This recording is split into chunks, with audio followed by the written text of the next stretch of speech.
Hi, everyone, and welcome to our presentation on how to build collective leadership as an alternative at your predominantly white institution when there is no diversity director. My name is Susan Hendricks. I'm the lead kindergarten teacher at the Waverly School, a small progressive preschool through 12th grade in Pasadena, California. I've been at the school for 6 years, and the committees that I've been on are language arts, technology, and diversity, equity, and inclusion. Hello, everybody. I am Leo Glaze. I am the middle school history teacher at the Waverly School. This is my 5th year at Waverly, but I've been teaching private school, middle school history for 15 years. Other committees that I've been a part of are the Technology Committee and the DEI Committee. My name is Paul Num, and I have the least experience at Waverly. This is just my 2nd year. Prior to coming to Waverly, I taught for 9 years at Occidental College, where I was heavily involved with diversity, equity, and inclusion work at Occidental College. And at Waverly, I have been a member of the DEI committee the last academic year. And my name is Benel Tompkins. I've been at Waverly for 15 years, which is my entire career as a teacher. I worked briefly as an attorney before making a career change. And throughout my time at Waverly, I've taught history, first in the middle school and now at the high school. And I've also served on hiring committees at Waverly, accreditation committees, the DEI committee, and I coached debate for a while.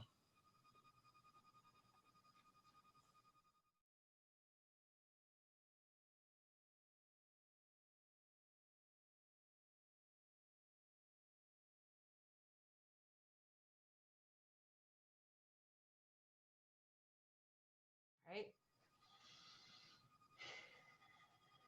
So how do we direct, introduce, and execute our initiatives as a BIPOC cabal when in committee work with the larger faculty? I know when I think of the term cabal, I think of a group of people who come together to talk about a particular topic of interest. And in this case, our topic of interest was around particularly race as an intersectional identity,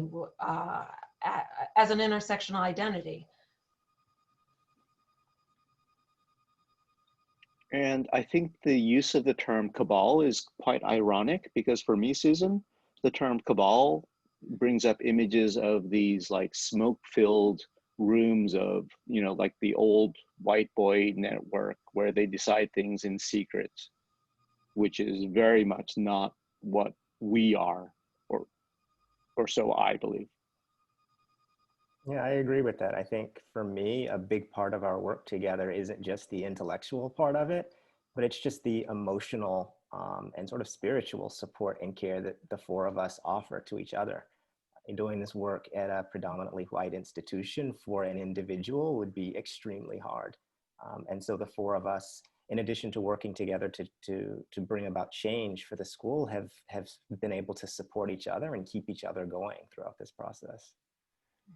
Yeah, I really do agree with that. I think that us having to realize that this was a job and an effort that was much larger than one person, and us being able to come together, organize, plan, and those were two really kind of key components to doing any of the work and getting any of the progress made. With the fact that we had to spend time before meetings and after meetings, talking and planning and strategizing in order to affect as much change within these meetings as we possibly could.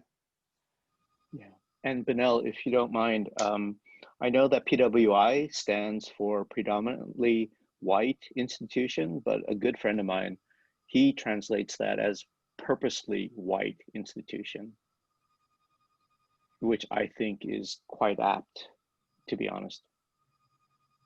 I would agree with that. Yeah, I think in talking about the support that we've offered each other, right? I mean, we can't talk about that support without talking about the reasons why we needed the support. And I think that we have experienced some of the same issues that most people of color encounter when they're trying to do diversity work at a PWI. And so, Leo, you mentioned, us coming together and before DEI committee meetings and after, and that was really a process that evolved, right, from our experiences, realizing that we needed to have our thoughts together and ideas together when we went into that room, and realizing that afterward, there was often emotional support that we needed to offer one another as we debriefed what had happened. Yeah, and that's how that started in the first place, was us actually debriefing after meetings, and then us starting to realize that we needed, in order to affect the change that we wanted, that we needed to start meeting before we had DI committee meetings. And I think that even in the beginning of that we started meeting like maybe the day of, and then as we evolved and went into more of this and got more involved with each other, we started meeting days out in order to plan, in order to. Mhm. Sorry about that. I think too, what you're saying about getting to know one another was an important part of the process as well, because even, we were on these committees, but even before that, we were getting to know each other just as individuals and talking to one another, because we're on different campuses, so we didn't always see each other.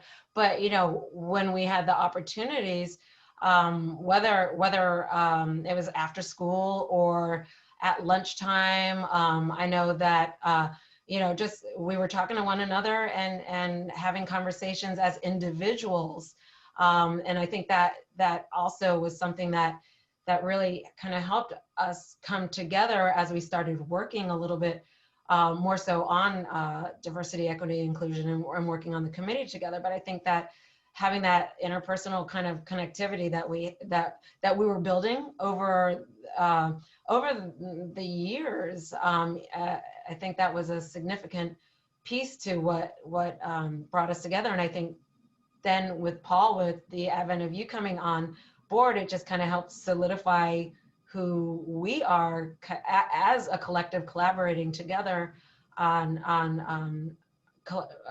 a group collaborating together.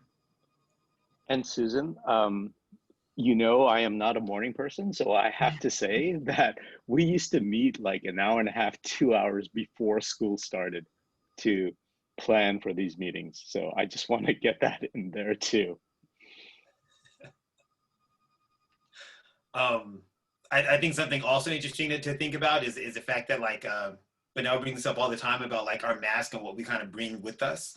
And the fact that because we work at a PWI, that in a lot of cases that most people around there don't necessarily get to see like us authentically. We have to wear that mask for a lot of different reasons. And the ability for us to either meet before meetings, meet afterwards, and to debrief, it gives us an opportunity to take off our mask amongst each other without having to worry about who was there, who might be listening. And it did provide a source of empowerment, and it was freeing in order to have that ability to do that at work, which is something that, for the most part, we don't get the opportunity to do. And I think as we do that, as we take our masks off with each other, we realize that, although the four of us are united in terms of what we are trying to achieve at the school, we are four different people, right? We have different experiences, we have different mindsets. And I think we are often seen as homogenous by, those outside of us at the school, who often, probably think that we move and operate completely in unison, but we have our disagreements, among the four of us. And I think that's important because in many ways, the relationship that we've established, we've modeled what we want the school to achieve, right? When we have disagreements, we are able to talk it out. And because we are really united behind a common purpose. Yeah, and I really have to reiterate that because, Susan, you and I, we had our differences early on in this, the formation of the cabal, but I think both of us, all of us, were willing to forego our individual priorities or interest for the sake of our students, right? And I think that too, that's also goes back to the interconnectivity that we built as well, because I think, you know, in having those differences, we got to know each other a little bit, we got to know each other better. And in that, I think we got to, or we've, as it's been building over the years, we get to see each other as people and recognize, you know, our own humanity in that, and that how we can take that and bring that out into the larger community. I think part of how we are as a cabal is that, again, it is in that unity of us as individuals. And so we are collectively working together as individuals, and recognizing that we can direct our energies and our initiatives in a way that is going to be of benefit for the rest of the community, whether it's students, or whether it's other faculty members, or whether it's parents. I think they see that, you know, we are working together. We actually care about each other. We care about the work that we're doing, and as a consequence of that, it's just the community benefits and the students benefit from that. And I think that piece, that heart piece, is really something that there's something to be said for that. I think that's what makes us in community together, because it's not just, you know, we're not just coming from our head and what we know about just what we know. It's coming from a feeling that we have of being together in this conversation around race, racism, around again, diversity, equity, inclusion in its various forms. But and particularly at Waverly, we're looking at race and racism. And I think, again, that's a different kind of conversation that we have been able to engage in and talk about with one another comfortably, because there's that solidarity there, and there's that acknowledgement of who we are. Yeah, and I think that also that when it comes to even like this proposal and this presentation, thinking about doing the work that we've done without a DEI coordinator, and knowing that, like, at least with us four, because we were the four people of color that were on the DEI committee, knowing that we could share in that responsibility, knowing that we could have difference of opinions and points of view in order to kind of come back to, I think that allowed us to be a bit more open, and to communicate a bit more in a way that maybe having just a DEI coordinator may not always have that opportunity. And in this way, like, I think that we were able to get more opinions, more thoughts, maybe in a lot of ways be even more planned, with more ideas in mind, as we went into different committee meetings, trying to affect the change that we wanted to see at school. One thing I have to say, though, about that is, because we did that, I do think that's where we did get pushback, though, from certain members of the community, because, you know, we clearly, you know, as we were working together, and then the community became aware of it. I think that did cause a bit of of a pushback. And I think in, you know, some of that pushback, I mean, what we're really dealing with a lot with the pushback is, I mean, these are vestiges of whiteness, to put it bluntly. I mean, this you know, concept of Ubuntu, which, you know, I really have to thank Leo over and over for, you know, for really introducing that concept to me. You know, I am because we are, right? Really characterizes our work. And that is something, that is an idea that is not in place in many PWIs. And so we are trying to bring that idea in, and really challenge the status quo, not to change the institution by changing who's at the top of that power structure, but really changing the way the entire organization operates and the ideas behind it. And, you know, so for me, what I really, and I said this before, but what I really appreciate is that we can have conflict with one another, but yet we can stay united. And what I notice with at least PWI administrations is that they don't want conflict. They want like a unified front. And we know that as human beings, that's just not the case, right? You know, they expect everyone to fall in line, but for me personally, I don't think that's how progress happens. You know, we have to challenge each other to do better. So I wonder if that actually leads us to this next question about how can BIPOC educators, or how can we as BIPOC educators navigate white fragility as they attempt to bring greater diversity, equity, and inclusion to PWIs? Yeah, I think, I mean, one of these, I mean, this is kind of what I was going at in the last question, right? For us to navigate whiteness, we got to know what whiteness is. We've got to be able to recognize that many people and don't want to talk about race, right? We've got to recognize these myths about individualism and objectivity that often dominate the worldview of PWIs. And we've got to recognize that there is an investment that many people have in the status quo, right? Which they've been socialized to see as fair.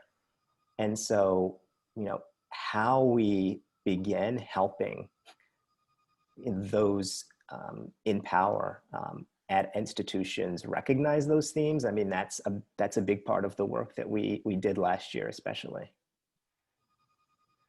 And I know it was interesting for us to do our work in committee on our diversity, equity, and inclusion committee, which was obviously more than just the four of us, but through that process there, we had to come up with how we could really manage the white fragility that was even taking place on the committee, and coming up with professional development ideas that the whole of the community would benefit from, particularly, I should say, particularly the faculty and staff.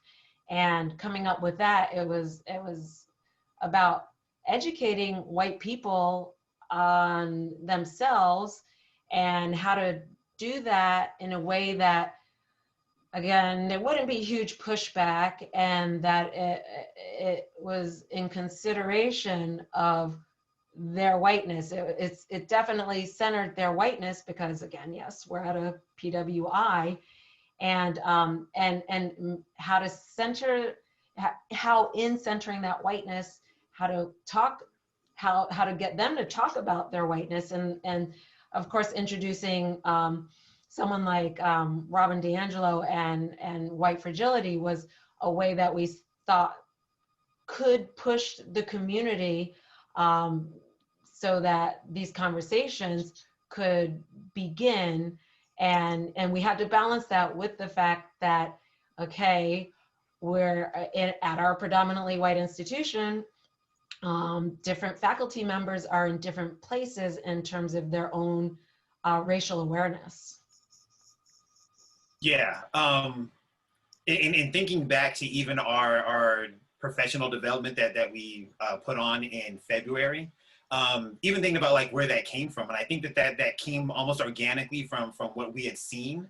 As an institution, we were trying to go around the sort of like typical steps that a school takes and makes when you're kind of on this road, and so we had brought in outside consultants, and not really getting the type of feedback that we thought that we were going to get.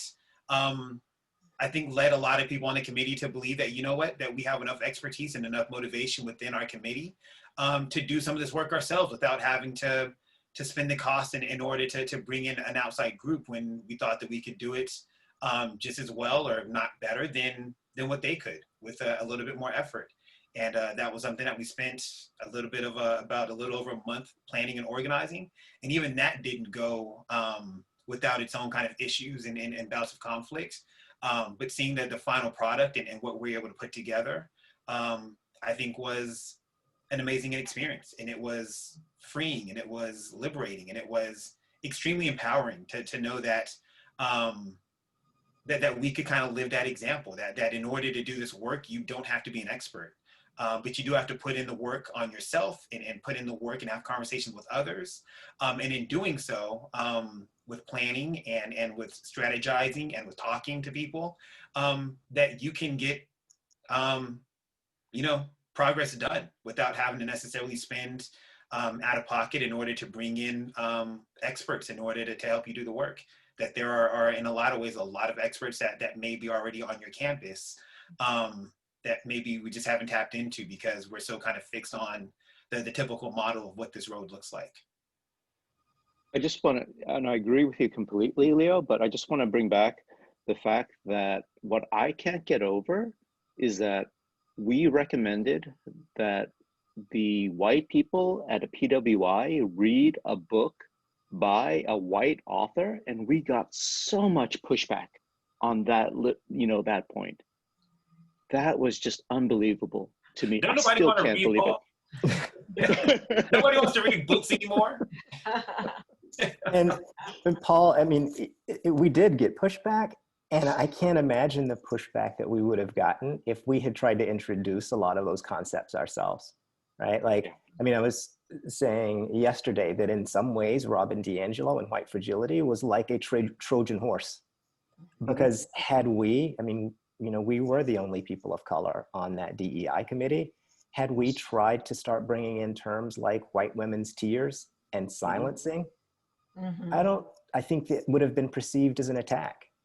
But by being able to read these ideas and these words coming from a white woman, I think it got much more traction, unfortunately, than the four of us would have been able to get by bringing in those terms.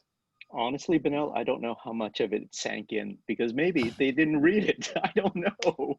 That was their homework, but if they read it, I don't know how much of they really internalized what DiAngelo was trying to say. Well, you're trying to get at a deepness, and you're dealing with maybe some folks who haven't ever thought about their own whiteness. Like, I don't know if when they look in the mirror every morning, what do they see? I know when I wake up in the morning, I see my Black face every single day. Every single day, I see my face as a woman every single day. And I wonder sometimes when we've given, this option, hey, you know what, learn a little bit about yourself, who you are and where you come from. And we're given this little nugget, and then how much of it sinks in? There's this. It's like, okay, you've been given this gift here, this awareness. We have brought this awareness to you, and you're still going to kind of not pay attention to it, and not like, and I don't know if they're not paying attention because they just don't get it or don't want to get to that place that pushes them out of their comfort and taps on that fragility of theirs. It's like, oh no, again, that goes up here.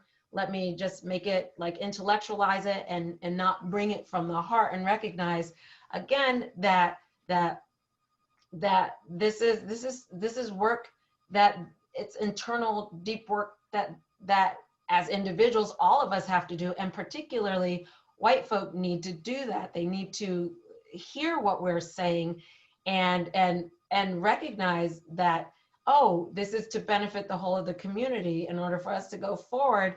But yeah, we do get a lot of pushback. We still are getting a lot of pushback. And I would also like add on to that even when I work on these units with my students, we're all educators. And as we work on this, like I talk to them all the time about how anti-racism and how self-reflection and that sort of work it's a muscle. and you can't just kind of flex it once and then expect it to stay flexed and stay strong. You've got to continuously build it. So in a lot of ways, even if they did read the book, like you still have to continue to do that work. You might have to read that book 2 or 3 times in order to get the different concepts that are in it, and maybe only reading it once isn't going to be enough for all those kind of self-realizations or concepts or ideas that she's talking about in there, for people to totally grasp and understand and take root of. And in a lot of ways, you have to continuously just kind of build that muscle over and over and over again. And it's repetition. And even as educators, I think that is something that the adults maybe in these sorts of situations, something that we forget. We think that we can just kind of read through or browse through or experience professional development once and it sticks. And that's just not the way it works, and definitely not the way that this type of work gets done. And I think one of the things that we keep coming back to, and one of the things that is holding us back, is this constant focus on intent over impact, right? So even when people have read this text once, these myths, right? These myths of objectivity and individualism continue to return the focus to, that wasn't what I intended to do, right? I am a different person. I am not like this. I wouldn't do that. And we're missing the fact that, we are socialized in a white supremacist society. And it's, reading a book once is not going to undo 20, 30, 40, 50, 60 years of what we've been socialized into. And so, while it might sound like we are broken records when we're saying things over and over, it's because it is necessary. I mean, it is almost like deprogramming that we're doing in order to move things forward. And it's not something, unfortunately, that is easy or that is able to happen overnight. And, I hate to sound like a broken record, like you mentioned, Benel, but, the question I constantly put, or the quote that I always bring up to you all, is Baldwin, the Fire Next Time, in his letter to his nephew, is that white people don't know and they do not want to know, right? So, Leo, you bring up the analogy of like, stretching the muscles, right? Or going, it's like, why should I don't want to go to the gym. I'd rather sit at home, eat my pecan pie, right? That's so much more pleasurable for me. So like, how do we get these white people to, face what they're doing? Well, And oh, sorry, Paul. no, go ahead, Susan. I was going to say, I know that we were talking about this the other night too, is that, do they know how to? Like, I think there are some people, some white folk that do know how to and are trying. And I know that we're experiencing some of our white faculty members, we're experiencing them as they are moving to ally themselves and to become, maybe become accomplices along with us in a sense. But I wonder, when you say that, like, do they really know how to? That's, it's like, why aren't they? Why don't they? Do they? Is there like is there a serious disconnect that just doesn't allow some people to recognize their own needed growth and development as a human being to interact with other human beings? So it's I'm wondering what is that stops them from knowing, I don't know. Well, and when you mention that, Susan, it reminds me of the whole theme for this presentation, right? If you don't have a single DEI director at your school, how can you do it? And I think this is one of the things that the four of us have talked about. It's how can one person do all of this work at a school? Because it's not a process of bringing someone in to change optics, to put in a few programs that enhance DEI, to increase the number of Black students and students of color in the school. This work is really, a huge part of it is aimed inward. And it is about changing the minds, the hearts, the psyches of the people within the institution. And that is a huge task for one person. I mean, the four of us have been working at this, and the number of people engaged and committed to this work at our school has grown, and it is still a huge struggle.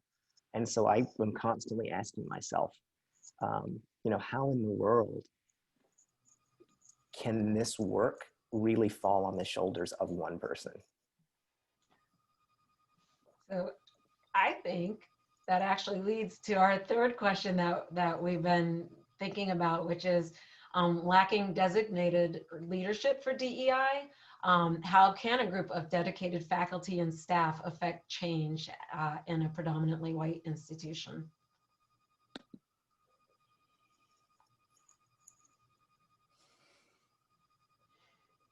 I wish I knew. I really wish I knew.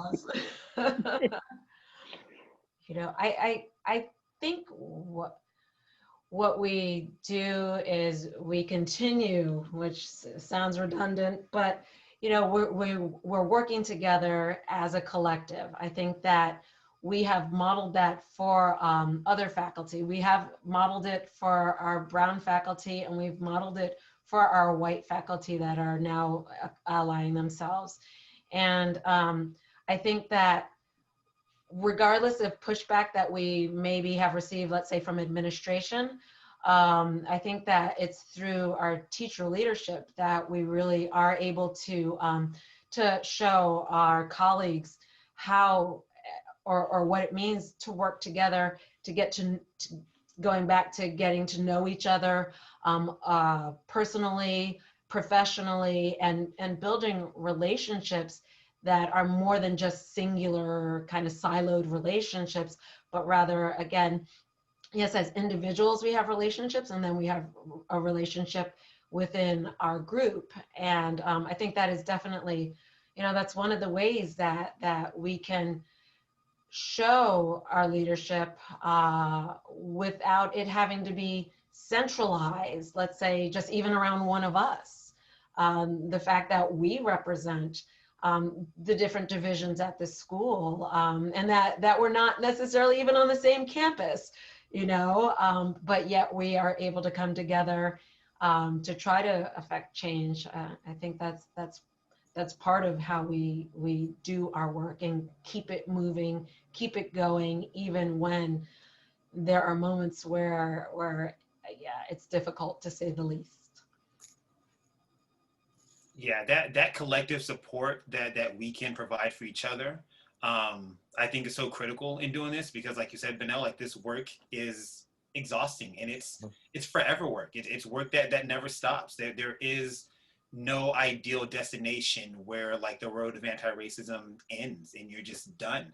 And I think that for us, not having a DEI coordinator on campus, in a lot of ways has opened up a lot of opportunities for other people to really get invested in the work without kind of putting this on just like that one central figure that is in charge of like, making sure that everybody is lock and stepping on the same page and providing like a roadmap to getting this work done. But like we're able to do this all together as a collective. And again, that idea of Ubuntu, which is I am because we are, I think is something that really helps in this sort of situation.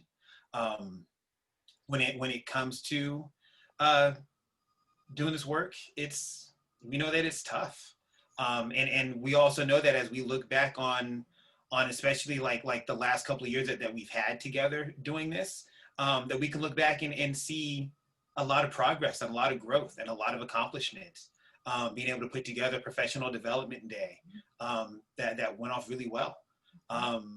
Being able to really get affinity spaces established for the kids in a way that was recognized by the school and by the parents and by the faculty members. And then also being able to get affinity spaces set up for faculty of color.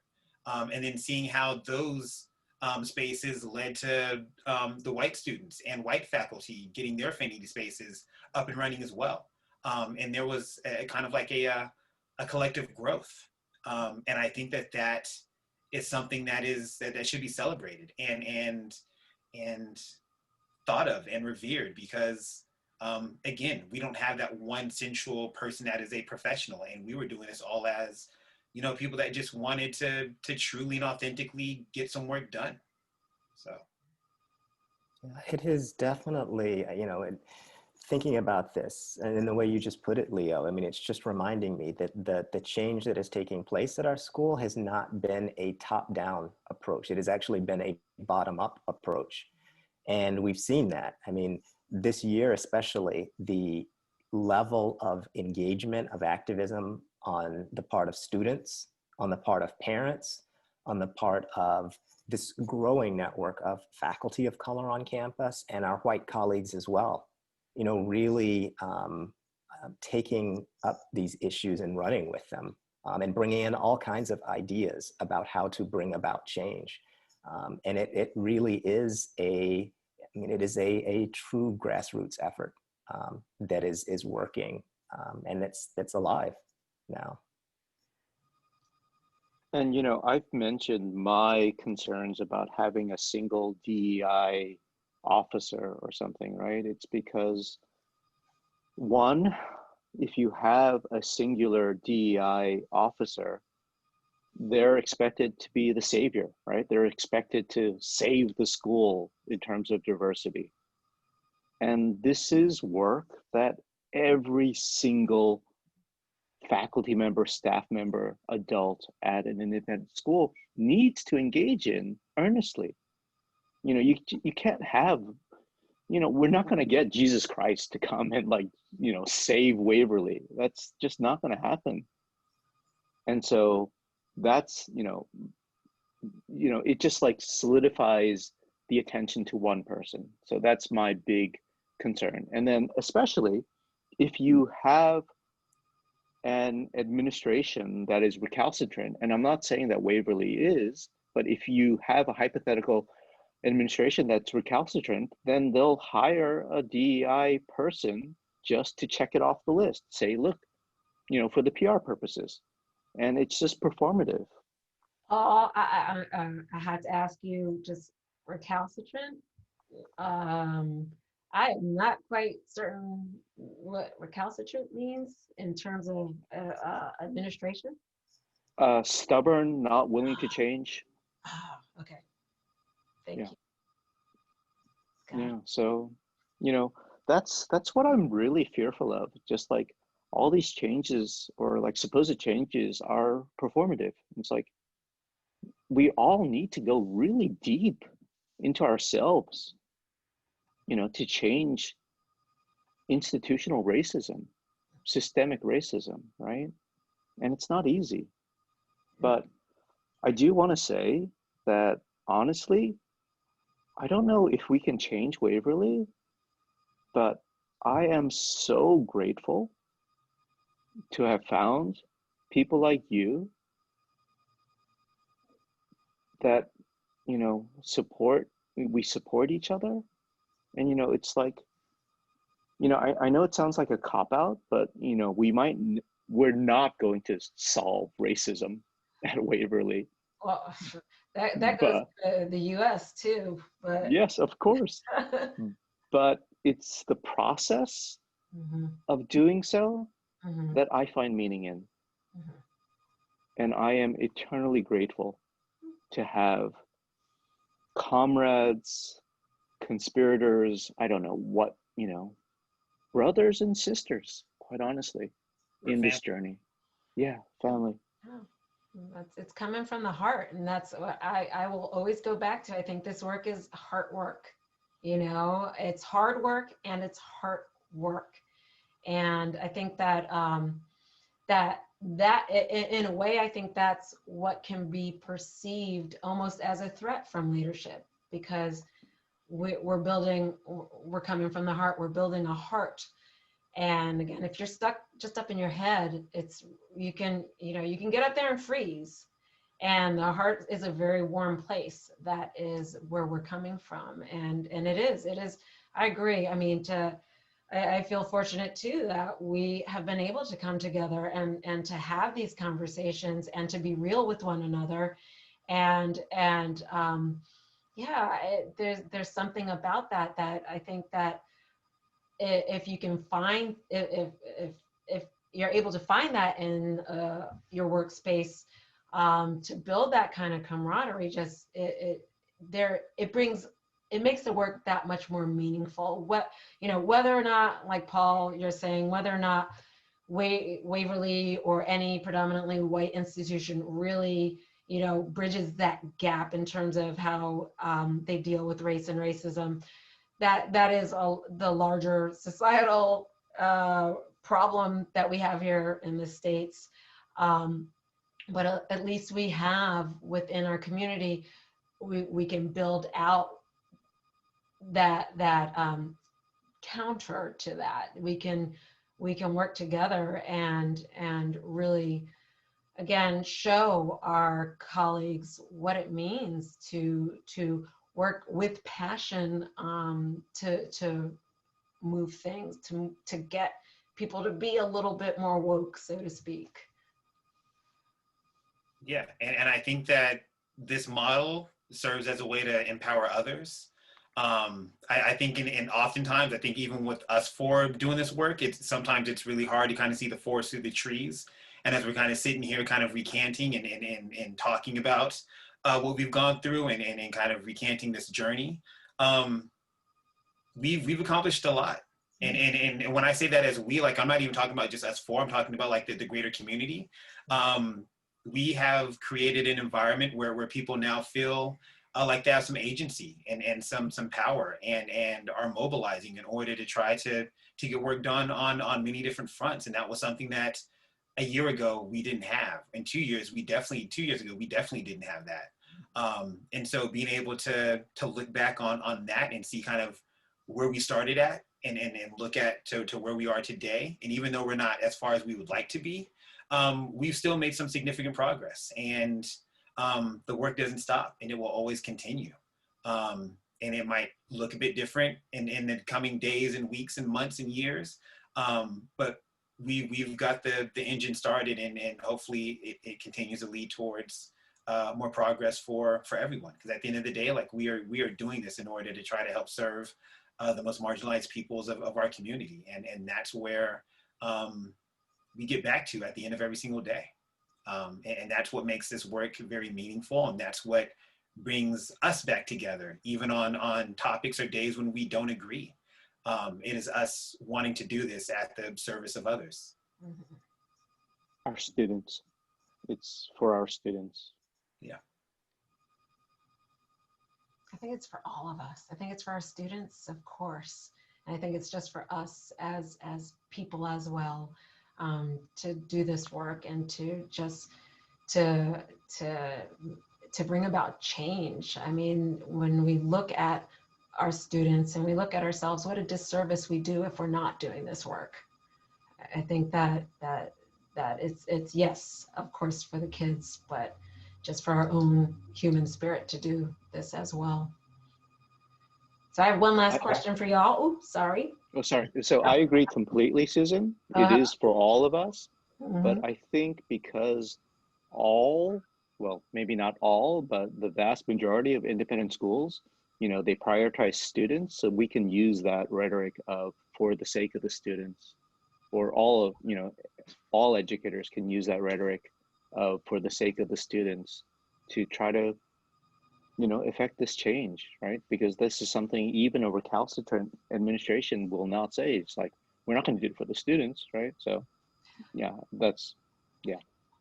And I think that leads back to our question, and Benel, you were the one that really coined this question at our professional development, but why should a student of color come to our school? I think that's what it really leads back to. Yeah, it does. And I was thinking about that question earlier this afternoon too, and thinking about working that into this presentation in a positive way, because one of the things that stayed on my mind was, if you can't answer that question, why should a student of color attend this school? Then you've got your answer, right? And it can't be about what, in order to answer that question, I think the school is going to have to understand where different people are coming from. And that's got to be at the heart of their decision, in thinking about building a school that is going to serve a diverse population of people. It is about keeping your focus on them and not on yourself. And in order to do that work, it requires a lot of these things that we've talked about: moving out of your own mind, understanding of the other people, being humble, being open, learning how to leave your fragility behind and focus on things like impact over intent. Well, I have to say, it's not just the student of color, it's Black students. Really. It's like, why should a Black student attend Waverly, or why should a Black student attend your institution?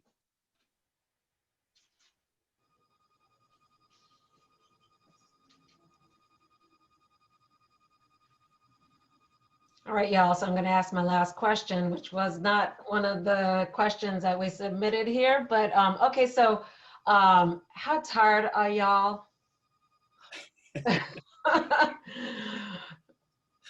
I am in a perpetual state of tiredness, and tired is a spectrum that I firmly sit on every second of every day. And some days are obviously a lot harder than others. And at the same time, I find bursts of energy and find sources of motivation from you all, from our students, from the parents, and just from, you know, living life, and wanting to do as much as I can while I still can actually get it done. And so it's amazing how when you are tired, you can find sources of information, sources of motivation, and we're able to find them, and we're able to find whatever energy we need in order to continue to help get the job done. Yeah, this is a question, I mean, you know, I'm trying not to sugarcoat anything, and I definitely can't sugarcoat this one. I'm tired, y'all. I mean, 2 of us on this panel have ended up in the emergency room in the last several months. The toll is real. I have never experienced anything like this before, and I've been through quite a bit. And so, I mean, you know, joking aside, when I say, you know, I don't understand how an individual can do this. I do not understand how one person can do this. I mean, without, you know, you, Susan, and you, Leo, and Paul, who I really do call my sister and my brothers, there's no way I would have the strength to keep going with this. So, I mean, Susan, the answer to your question is I am dog tired right now. Yeah, and as you all know, I didn't have this Harry Potter scar before, at the beginning of this summer, and this is a direct result of the stress that I've been going through, fighting for diversity, equity, inclusion. But then, you know, honestly, I don't see if I can't imagine myself not doing this, but I'm just so eternally grateful that I have the support that I found within you, my brothers and my sister. And yeah. Well, I say thank you to all of you, because you all give me that energy, that strength to keep moving, even when it is like hard to take a breath. And I really appreciate the 3 of you. You all know you're like brothers to me. You are, you know, I have brothers, and then I have brothers, and you all are them. And so, and it really does, it gives me, you all give me that breath, so that in this work that is ongoing, and this work that we, you know, we get our pushback, to find that joy in it, and to be able to breathe through it. I'm really glad to be doing it with you all. So I say thank you all. And I guess at this is, we're coming to the end of our presentation here. I'm gonna pause for a second, take another breath. Yeah, we'll get there. We're getting to that. We're getting there.